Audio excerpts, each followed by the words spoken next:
Everyone, আসসালামু আলাইকুম। সবাইকে স্বাগতম নতুন আরও একটা ভিডিওতে। তো এখানে আমি মুরগিগুলো প্রথমে সিদ্ধ করে তারপরে ভেজে নিতেছি পাতলা পাতলা করে পিস করে। তো এখানে যারা 4টা পিস আছে, আর এখানে আছে আদা, বের করে রাখলাম লেবু, এখানে পেঁয়াজ কুচি কয়েকটা ছিল, তো আমার মাথায় চলে গেছে। আর আজকে 3 দিন হয়ে গেছে মা চলে গেছে। আর এখানে পেঁয়াজ আছে, রসুন আছে, তো রসুন এখান থেকে আমি অর্ধেক বেটে নিব।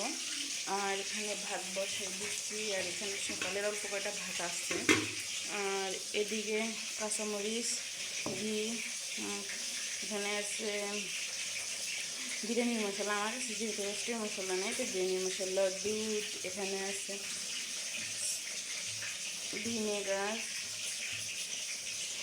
এগুলো সব কিছু এখানে নিয়েছি। এখানে টমেটো সস, তো এটা কালকে আমরা নিয়ে আসছি, টমেটো সস শেষ হয়ে গেছিলো।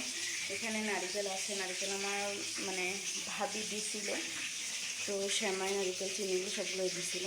তো এখানে সব কিছু আমি রেডি করে নিব। এখন আমি রান্না করব, সব কিছু রান্নার জন্য রেডি করে নিব সব।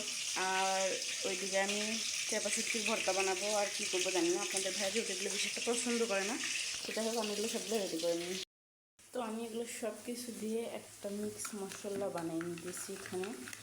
আর লেবু দিয়ে দিচ্ছি, চিনি দিয়ে দিচ্ছি, এখানে সব কিছু টমেটো সস, ভিনেগার, রাঁধুনি, সব কিছু একসঙ্গে আমি মিক্স করে এটা এখন রেখে দিব রেস্টে। তো আমি লাস্টে ঘি দিয়ে দিব, দুধ পরে গুলাই দিতে হবে। তো এটা আমি মিক্স করে রেখে দিলাম মশলাটা। আর এখানে আমার সবগুলো কিন্তু ভাজা শেষ। আর এখানে রসুন বাটা আছে। তো এই যে এখানে পেঁয়াজগুলো আমি সুন্দর করে ভেজে নিতেছি। তো আমি এগুলো সব কিছু রান্না করে নিই, তারপর আবার আপনাকে। তো এখানে কিন্তু আমার মশলাটা কষানো হয়েছে।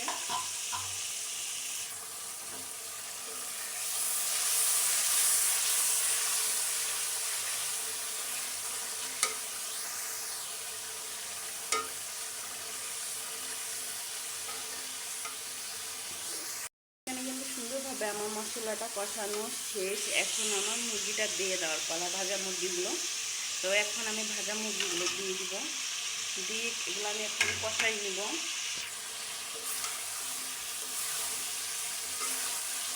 আর মুরগির মাংস যেহেতু এটা নরম, তাড়াতাড়ি সিদ্ধ হয়ে যায়, বেশি কষানোর কোনো প্রয়োজন নাই, না হয় এটা ভেঙে যেতে পারে। যেহেতু আমরা সিদ্ধ করে নিয়েছি, তারপরে ভেজে নিচ্ছি সুন্দরভাবে, এই জন্য একটু কম নাড়াচাড়া করলে ভালো, যাতে ভেঙে না যায়। আর এদিকে আমি দুধটা গুলাই রেখে দিচ্ছি এই যে। তো আমি অনেক ভারী করে দুধটা গুলাইছি, যেহেতু এটা গরুর দুধ না, এটা গুঁড়া দুধ, এই জন্য একটু ভারী করে গুলাইতে হবে। তো লাস্টে আমি ঘি দিয়ে দিব। যাই হোক, এটা আমি সুন্দরভাবে কষাই নিই।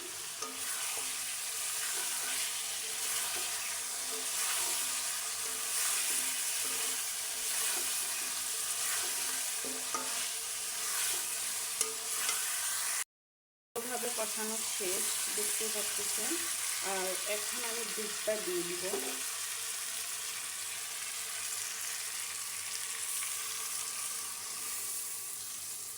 তো আমি এখানে দুধটা দিয়ে দিচ্ছি। এখন আমি ভালোভাবে এটা নেড়ে চেড়ে নিব।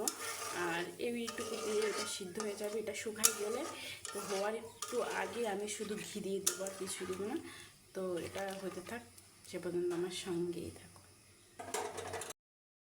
তেল তেল উঠে গেছে, এখন কিন্তু আমি ঘি দিয়ে দিব। আমি এটা দিয়ে ঢেলে দিয়ে দিব।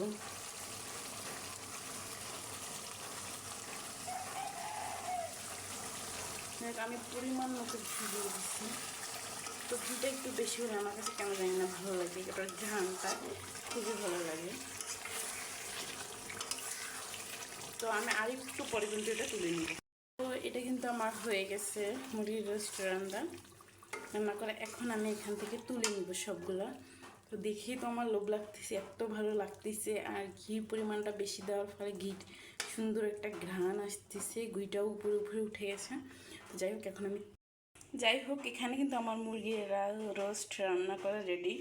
আর এখানে আমার শ্বশুর শাশুড়িকে দেওয়ার জন্য এখানে বেরিয়ে নিচ্ছি। রাইসা বাসায় নি, ও নানু বাড়িতে আজকে বাড়িতে গেছে। তো আমি চেষ্টা করি যে আমি ভালো মন্দ কিছু রান্না করলে বা আমার পছন্দের কোনো কিছু রান্না করলে আমার শ্বশুর শাশুড়িকে দেওয়ার জন্য।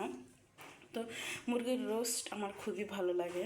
তো আমি ছোটো ছোটো পিস করে রান্না করছি, বেশি বড় করে নিই, যেহেতু ওদের মুরগির রোস্টের ভিতরে কিছু যাতে ঢুকে, তাহলে ভালো লাগবে খাইতে। আর আমি চেষ্টা করি ওদেরকেও কিছু দেওয়ার জন্য, ওদের হক এটা, ওদের ছেলেটা খাওয়ার, আর আমাদেরও দায়িত্ব ওদেরকে দেওয়ার বা দেখার জন্য। তো আমি যতটুকু পারি ততটুকু ওদেরকে দেওয়ার চেষ্টা করি। আর আমি চাই সবসময় যেন ওদেরকে সব কিছু আমি দিয়ে খাই। আমার মা বাবা সবসময় বলে কিছু করিস করিস না করিস নাই, তো শ্বশুর শাশুড়িকে দেখিস দিস, একটু কিছু করলেও দিয়ে খাস। তো যাই হোক, আমার মা বাবা কিন্তু সবসময় একটা কথাই আমাকে বুঝায় যে তোর শ্বশুর শাশুড়ির জন্যই তুই কিন্তু আজকে এই বাসায় আসছিস, তো শাশুড়ি তোকে পছন্দ করে নিয়ে আসছে, তো ওদেরকে দেখিস। তো আমি যেরকম পারি সেরকম দেখি, আর যতটুকু পারি ততটুকু চেষ্টা করি দেওয়ার জন্য, করার জন্য। তো আলহামদুলিল্লাহ সব মিলিয়ে আমরা অনেক ভালো আছি সবাই মিলে। তো আমাদের শ্বশুর শাশুড়ির সঙ্গে আমাদের বন্ডিং অনেক ভালো, আমার ননদ ননাস সবার সঙ্গেই। তো আমার ননাসও কিন্তু খুবই ভালো, আসলে আমাদের সঙ্গে মিশে থাকে, কথা বলে, সব কিছু করে, আমরা কিছু একটা করলে আমাদের সঙ্গে করে।